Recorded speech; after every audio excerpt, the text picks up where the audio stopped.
it's the ball hog gloves. You know what time? Like you see that, it's Karan Godwin with the ball hog gloves. Like if you don't know that dude, like then you're not really tapped in. You're not telling the truth. Check out the ball hog gloves, bump pads, shooting aids, cones, and more at ballhoggloves.com. He gave me these gloves, ball handling gloves.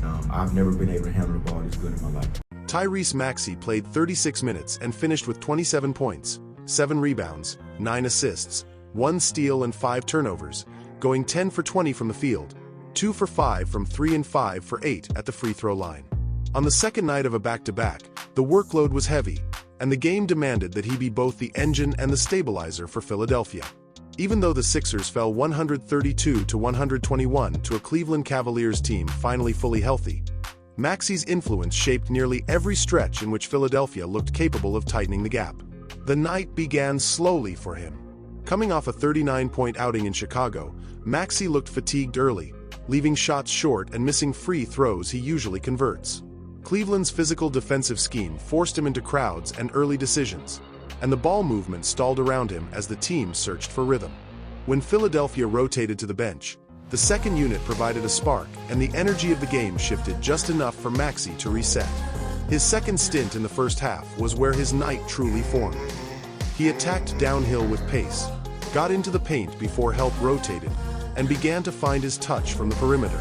He was responsible for 16 of Philadelphia's final 18 points before halftime, slicing the Cavaliers' lead down to just 3 at the break. Those possessions included drives that collapsed Mobley at the rim, quick pull-ups before the defense could load, and hit-ahead passes that rewarded transition runners. It was the familiar tempo that defines the Sixers when they looked their most dangerous. But the third quarter shifted the game's scale. Cleveland Stars found their rhythm.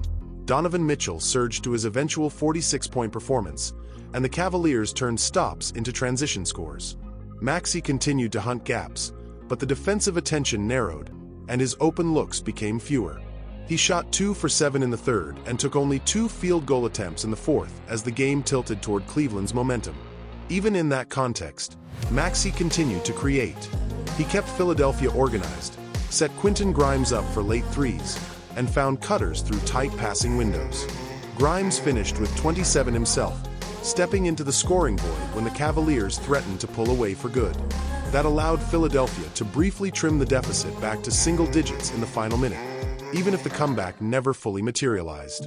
This loss highlighted both sides of Maxey's expanding role. He is the scorer who can take over stretches and swing pace entirely on his own. He is also the creator who now commands defensive ceilings, forcing adjustments that open space for teammates. On a night when the legs were heavy and the opponent was deep and aggressive, he still shaped the identity of the Sixers' offense. Even in defeat, his performance reflected the responsibility the franchise has entrusted him with. The late-game floor general, the scorer with pressure, the player who keeps the team competitive even when the margin is thin.